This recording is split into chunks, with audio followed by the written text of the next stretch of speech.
Cameroline Béa. Je suis heureuse de me tenir une fois de plus devant la caméra pour cette fois-ci vous faire un état de lieu, voilà, sur l'avancement du projet que porte l'association Kimvuka Voilà Tatou.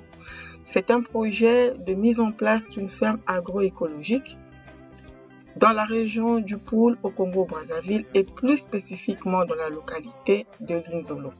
Ce projet a commencé depuis le mois de juillet 2020 plutôt. Il a commencé juste par un coup de cœur, voilà, frappé par les réalités de notre pays concernant l'usage des pesticides sans vraiment mesurer le danger pour les populations, pour le sol, pour la santé.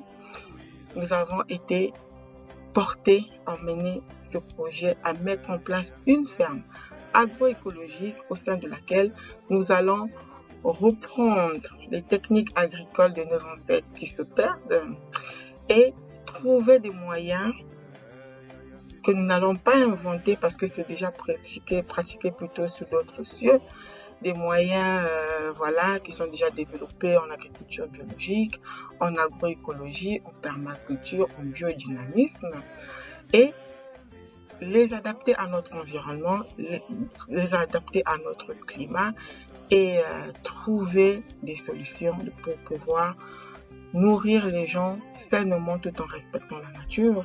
Et une fois que cette ferme, nous sommes enrichis de ces expériences-là, nous avons pour mission de pouvoir nous ouvrir en accueillant plutôt au sein de la structure des familles, des paysans que nous allons accompagner, former à pouvoir reproduire cette expérience au niveau de à leur niveau à partir de 50 mètres carrés.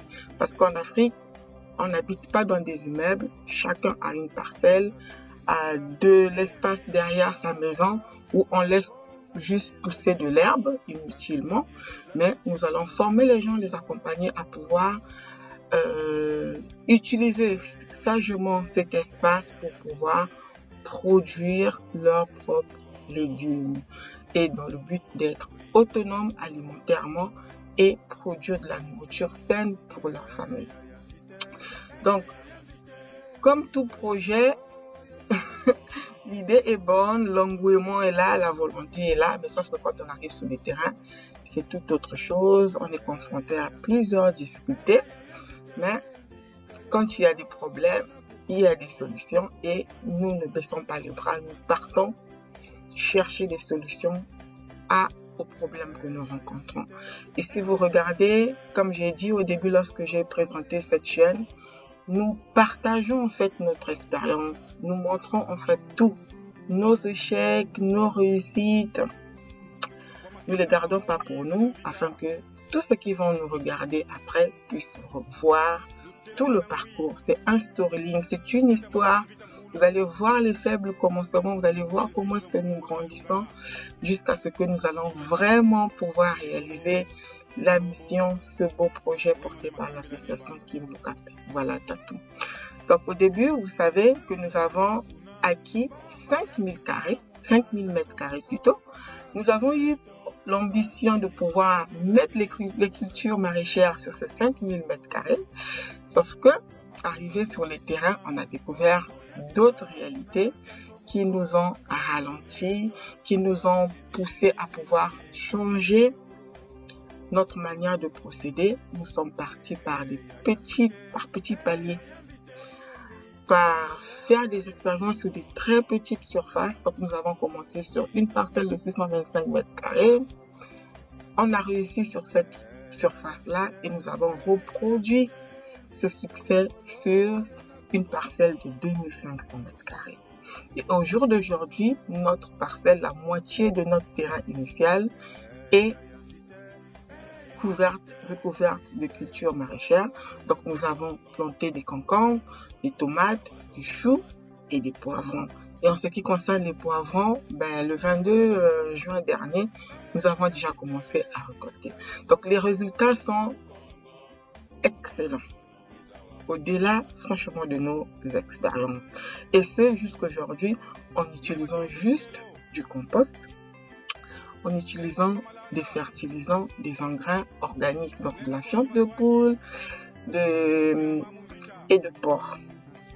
Il s'avère que Brazzaville, les élevages sont vraiment disparates au sein de la ville et les distances, l'état des routes, les moyens de transport ne sont pas évidents.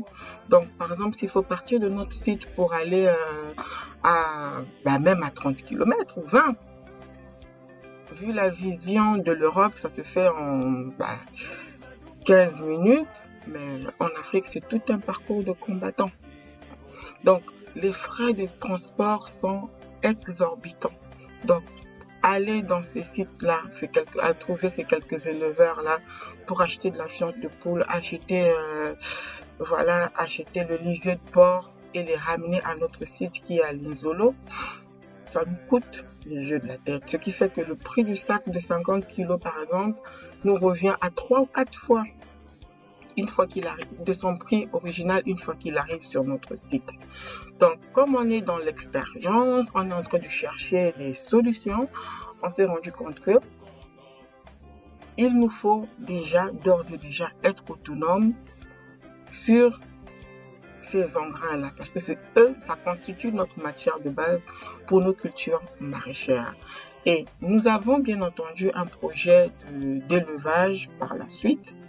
Mais au jour d'aujourd'hui, on s'est dit qu'on peut déjà mettre en place un poulailler, commencer déjà l'élevage des poules d'espèces locales. Car oui, l'élevage, mais pas l'élevage forcément comme tout le monde le fait jusqu'au jour d'aujourd'hui, où on fait venir des poussins d'un jour d'Europe. Non, nous avons des poules d'espèces locales qui sont adaptées à notre climat, qui vont pas avoir besoin du coup des traitements antibiotiques, voilà tout ce qu'on leur met, voilà, pour survivre. Donc nous allons prendre la main sur cet élevage-là à petite échelle et en même temps, nous allons produire sur notre site la matière organique dont nous avons besoin pour notre maraîchage. Donc nous avons ce projet-là et nous devons lancer les cultures sur l'autre moitié qui nous reste, 2500 m² qui nous reste. C'est beau, il faut des moyens. Et nous avons, au jour d'aujourd'hui, comme l'association est toute jeune, elle a moins d'1 an, elle a été créée le 7 novembre 2020. On n'est pas éligible aux subventions privées ni encore publiques. Donc la seule chose qu'il nous reste à faire, c'est de demander la participation, le financement participatif plutôt, qu'on appelle en anglais le crowdfunding. Et ça fait appel aux particuliers, à toute personne qui trouve que voilà, tiens, c'est un beau projet et qu'ils veulent mettre la main à la pâte. Chacun va donner qui 1 euro, qui 2, qui 5 et ça va nous permettre d'avancer. Donc, nous avons créé une campagne de crowdfunding il y a 1 mois qui devrait normalement durer 2 mois, qui va effectivement durer 2 mois. Donc, elle va se terminer le 31 juillet et nous avons besoin de 7 000 € pour pouvoir passer à une autre étape d'avancement de notre projet. Donc, la campagne n'a pas démarré comme il fallait, faute de réseau. Nous sommes une petite association qui a été créée en pleine période de confinement. Donc, voilà, on est obligé de sortir la tête au milieu des réseaux sociaux et Dieu seul sait, c'est pas facile quand on sort de nulle part. Réussir à pouvoir avoir de la visibilité, attirer l'attention, c'est pas évident. Mais c'est un obstacle, mais on va forcer, on force les choses, donc on s'est quand même lancé. Et sauf que ça ne mord pas, ça ne prend pas comme il faut. Il nous reste encore 1 mois et quelques jours et la campagne est en ligne. Au jour d'aujourd'hui, sur les 7 000 que nous avons demandé, nous n'avons que 280 €. Voilà, donc je viens au travers de cette vidéo partager avec vous de vive voix là où nous en sommes, l'état d'avancement du projet et demander, voilà, vous demander de pouvoir partager autour de vous cette campagne de crowdfunding. Je mets le lien sous la description de la vidéo et je mettrai aussi le lien de l'état d'avancement de notre projet au jour d'aujourd'hui afin que vous puissiez voilà, avoir tous les détails du projet et juger de vous-même comment est-ce que vous pourriez mettre votre main à la pâte, nous aider à atteindre ces objectifs. Je vous dis merci. N'hésitez pas à revenir vers moi sur notre compte Facebook Kinvuka Voilà Tatou, sur notre chaîne YouTube Kinvuka Voilà Tatou. Si vous avez besoin de plus de détails sur ce projet, si vous avez besoin de nous aider, de nous accompagner sur d'autres niveaux, voilà. Je suis disponible sur LinkedIn partout. N'hésitez pas à revenir vers moi. Je vous dis merci et à bientôt pour la suite de l'évolution du projet Ferme écologique Okumbu à Linzolo. Au revoir.